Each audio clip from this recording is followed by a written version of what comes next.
এই ইলিশ মাছ আপনারা সাধারণত সর্ষে দিয়েই বানিয়ে থাকেন, কিন্তু যারা সর্ষে খেতে পারেন না তাদের জন্য এই রেসিপি। পান্তা ইলিশ কিচেনে আপনাদের সবাইকে স্বাগত। তাহলে চলুন দেখে নিই সর্ষে ছাড়া ইলিশ মাছের ভাপা রেসিপি। এই রেসিপিটি সম্পূর্ণ বাটা মশলাই তৈরি করতে হবে। তার জন্য 1 চামচ পরিমাণ গোটা জিরে নিয়েছি। জিরেটিকে প্রথমে বেটে নেব, তারপর দিয়ে দেব 1 চামচ পরিমাণ গোলমরিচের গুঁড়ো আর 2টো কাঁচা লঙ্কা। এগুলোকে একসঙ্গে বেটে নেব। তোমরা তোমাদের স্বাদ অনুযায়ী কাঁচা লঙ্কা দেবে। এবার এটিকে বেটে নেব, বেটে নিয়ে একটা প্লেটে তুলে নেব। এবার ইলিশ মাছগুলো নিয়ে নেব। আমি এখানে ইলিশ মাছগুলো মিডিয়াম সাইজ করে কেটে নিয়েছি। তোমরা তোমাদের পছন্দ অনুযায়ী কেটে নিও। এবার একটি পাত্রে বাটা মশলা নিয়ে নেব। সামান্য পরিমাণ হলুদের গুঁড়ো দিয়ে দিচ্ছি। এবার দিয়ে দেব পরিমাণ মতো নুন আর দেব তেল। তেলের পরিমাণটি একটু বেশি লাগবে। এবার এগুলো চামচ দিয়ে ভালো করে মাখিয়ে নেব। মাখানো হয়ে গেলে ইলিশ মাছগুলো এক এক করে দিয়ে দেব। এবার ইলিশ মাছের সাথে মশলাগুলো ভালো করে মাখিয়ে নেব।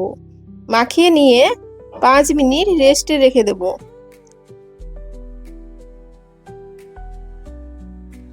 আর আমার চ্যানেলে নতুন হয়ে থাকলে চ্যানেলটিকে সাবস্ক্রাইব করুন আরও নতুন নতুন রেসিপি দেখার জন্য। 5 মিনিট পর টিফিন কৌটোতে এক এক করে দিয়ে দেব। এবার মশলাগুলো ওপর থেকে দিয়ে দেব।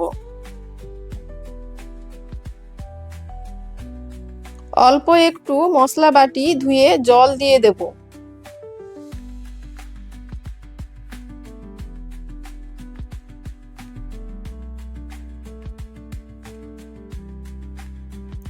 এবার 3টে কাঁচা লঙ্কা ওপর থেকে দিয়ে দেব।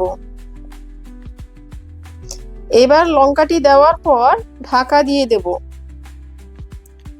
এবার গ্যাসে কড়াইতে জল দিয়ে তার ওপর টিফিন কৌটোটি বসিয়ে দেব। কৌটোটি বসিয়ে ঢাকা দিয়ে প্রথমে হাই ফ্লেমে 5 মিনিট, তারপর 20 মিনিট লো ফ্লেমে ফুটিয়ে নেব। তারপর গ্যাস অফ করে 10 মিনিট রেস্টে রাখব। হালকা ঠান্ডা হলে কৌটোটি তুলে নেব। এবার চাপাটি খুলে দেব। এক এক করে প্লেটে ঢেলে নেব পরিবেশনের জন্য। দেখুন দেখতে যেমন লোভনীয় হয়েছে, আর টেস্ট তো গরম ধোঁয়া ওঠা ভাতে কথাই হবে না। এবার আমাদের রেডি হয়ে গেছে সর্ষে ছাড়া ইলিশ মাছের ভাপা। আর আজকের রেসিপি কেমন লাগলো অবশ্যই কমেন্ট বক্সে কমেন্ট করো।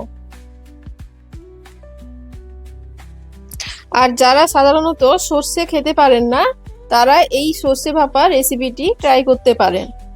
আজকের মতো এখানেই শেষ করছি। দেখা হচ্ছে নতুন রেসিপির ভিডিওতে।